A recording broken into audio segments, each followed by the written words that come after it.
Una po sa lahat, gusto ko lang pong linawin na wala naman pong pro o anti dito, Mr. Chairman. Importante lang po na tanungin namin ang tamang mga tanong, malaman namin ang katotohanan, at batay po doon bumoto kami. Sa inyong po mga presentasyon at doon sa mga isyong nailagak dito sa komite, pwede hong nagkamali kayo. But does it require a rescission of the franchise? Pwede po bang yun ang maging batayan ng hindi pagre-renew? Pwede rin pong ito rin na maging batayan na sabihin ng mga miyembro ng komite na wag i-renew dahil ganito ang naging ginawang violation. Pero importante po sa amin na tanungin ang ating mga applicant, ang ABS-CBN Corporation, para malinawan po tayong lahat. Alam mo natin na ang kalagahan ng inyong trabaho, ng inyong negosyo. Hindi lang po negosyo yan. Siya po ang nagbibigay ng kultura, siya po ang nagbibigay ng impormasyon at kaisipan sa ating mga mamamayan at higit sa lahat sa ating mga kabataan. Gusto ko rin pong sabihin, and yeah, if I may make the presentation, Mr. Chairman, napaka-komplikado po ng usapin nitong PDRs. Hindi ho ganun kasimple. At sa akin pong maliit na presentasyon at siguro sa ating mga tanungan, malinawan natin talaga. Pero pagpaumanin niyo ho, dahil ako po'y may konklusyon sa aking ginawang pag-aaral at sa aking presentasyon ngayong hapon. Next slide, please. Yung ating pong konstitusyon, which you mentioned, Attorney Del Castillo, dalawa pong ang bagay ang sinasabi niya, ownership and management. Yan pong dalawang bagay na kanyang tinitingnan sa isang korporasyon. Higit sa lahat sa mass media, 100% ang ownership wholly owned by Filipinos.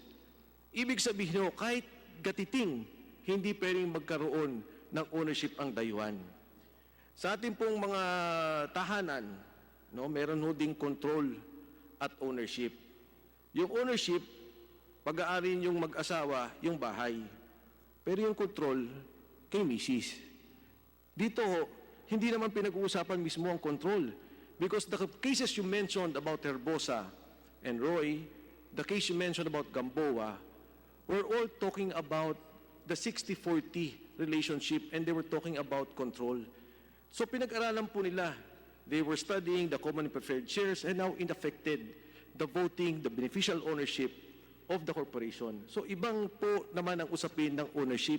Yun lang po ang pinag-uusapan natin dito. Dahil sa palagay ko naman, sa control, wala naman po sigurong ganong lumabas o naging epekto. But let us see.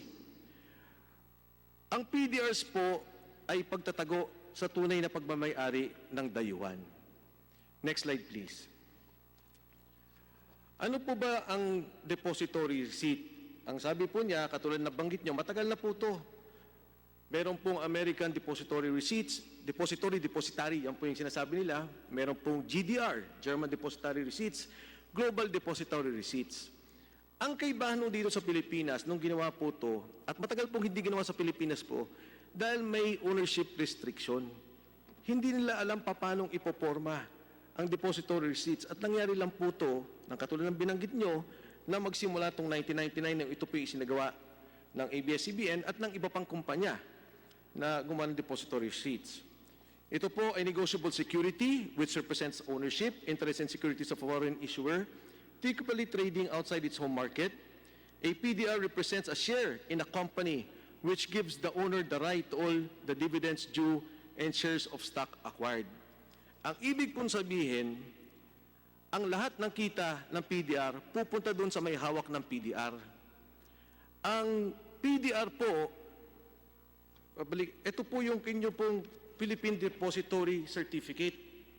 Ang nakalagay po dito sa inyong Philippine Depository Certificate, one existing share of ABS Broadcasting Corporation is equal to 1 PDR. Andito po, nakasabit po sa amin sa inyong komite. Pwede yung bumalik yung slide, parang nauna. So, hindi po pwedeng ibenta o bilhin ang PDR kung hindi gustong ibenta ng may-ari.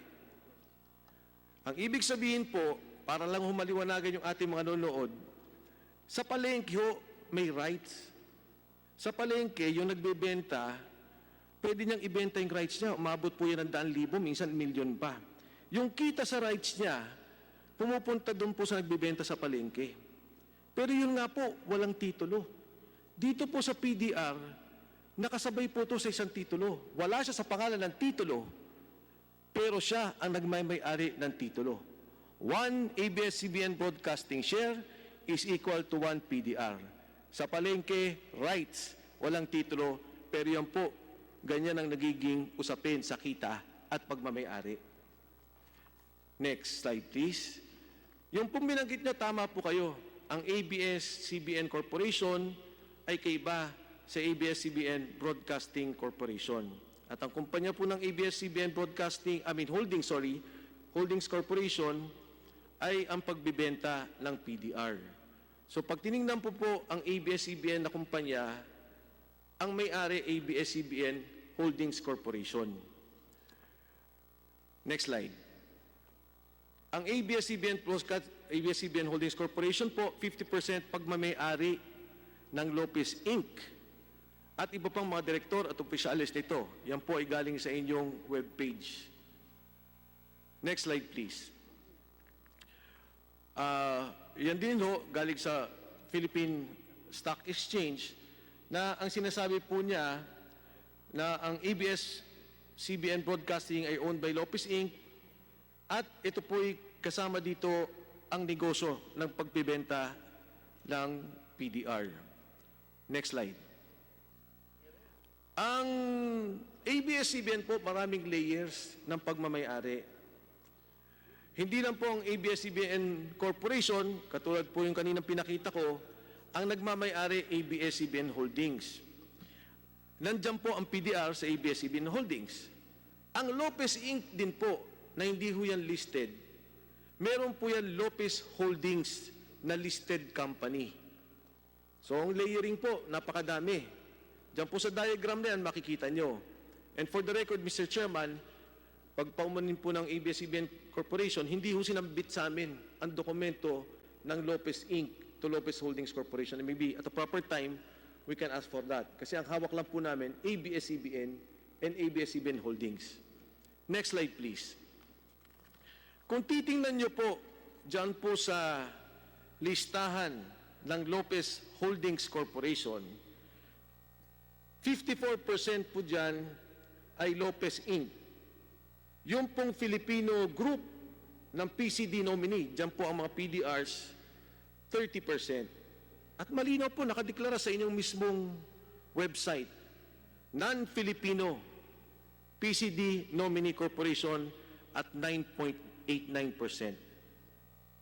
Kanina ho sinabi na Tony Del Castillo, meron na pong ABS-CBN Holdings, meron na pong banyaga na magmamay-ari. And I think it's very clear also, nandito po sa akin yung pag-uusap na ginawa noong shareholders meeting. Ang sabi po, the PDRs sa ABS-CBN Holdings, the PDRs unlock the share value of ABS-CBN, allowing foreigners to participate in a media enterprise whose ownership is constitutionally limited to Filipinos, with foreigners allowed to buy PDRs, shares which have long been undervalued, can now play catch-up with the regional media counterparts. Ito naman po galing sa ABS-CBN Holdings Corporation. So paglilinaw lang po, may Lopez Inc., may ABS-CBN, meron ABS-CBN Holdings, at meron Lopez Holdings. Sa dalawa pong korporasyon ng ABS-CBN Holdings at Lopez Holdings, meron pong mga banyaga na nagmamay-ari ng PDRs. At ang PDRs po niyan, may katumbas na share sa ABS-CBN. So ito po yung susunod, ang ABS-CBN, next slide please, Corporation. Kung titingnan nyo po dyan, 490 million shares, Lopez Inc. Tapos nandyan din po yung PCD Nominee Corporation, 352 million shares. Yan po kailangan nating himayin. Sino po ba dyan ang PDR holders na banyaga? Next slide, please.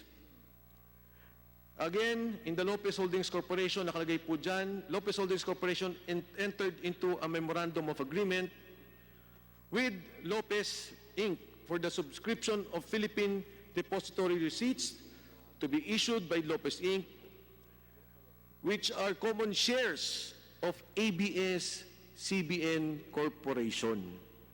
Lopez Holdings Corporation's total investment in the deposit receipts amount to 1.5 billion. Kaya pagpawan niyo po, Attorney Del Castillo, medyo i-debunk ko lang po yung binanggit niyo kanina. There is an actual share in ABS-CBN Corporation.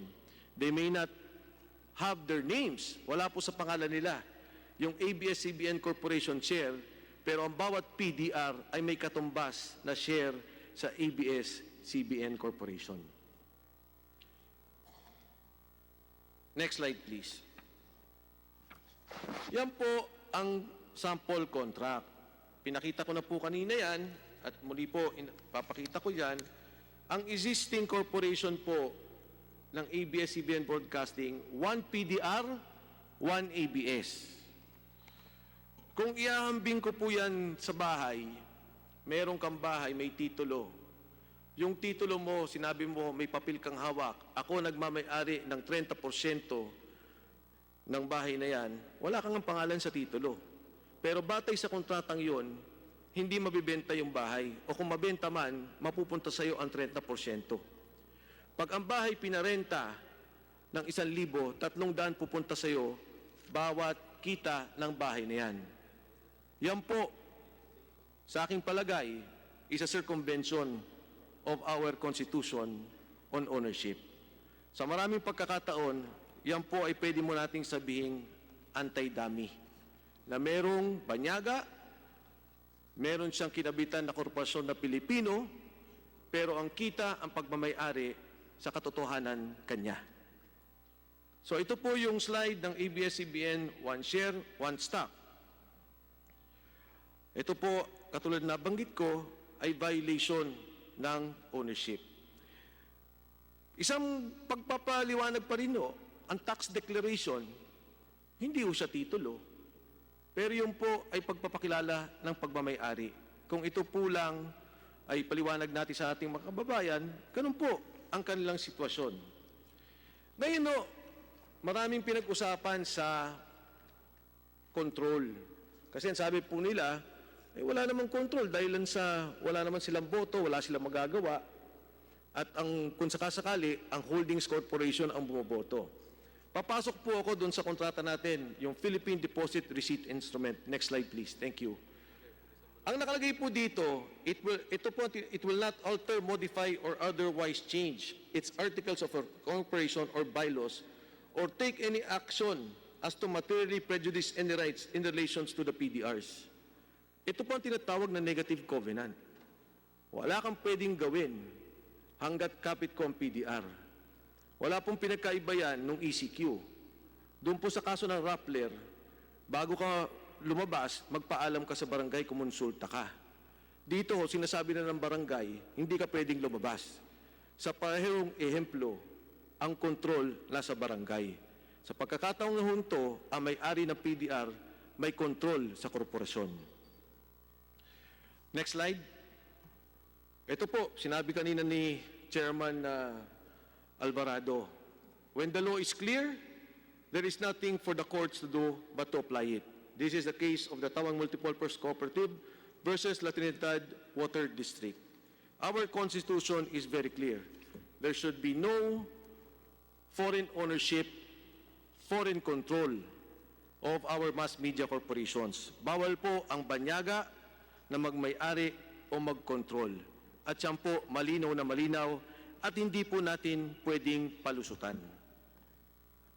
Last slide po. What cannot be done directly cannot be done indirectly. If acts that can be legally done directly can be done indirectly, then all laws would be illusory. Pagpainman niyo ho, kahit isang patak, kahit gabuti lang ng pagmamay-ari, hindi pwede. Kahit na ano pong layering ng korporasyon, pag may lumabas na isang banyaga at pumasok yan sa ABS-CBN Corporation, hindi ho pinapayagan. Hindi ho pinapayagan ang direktang pagmamay-ari. At papaman niyo, Atty. Del Castillo, ang PDR po ay isang pagpapalusot ng pagmamayari ng banyaga. Maraming salamat, Mr. Chairman. Thank you so much.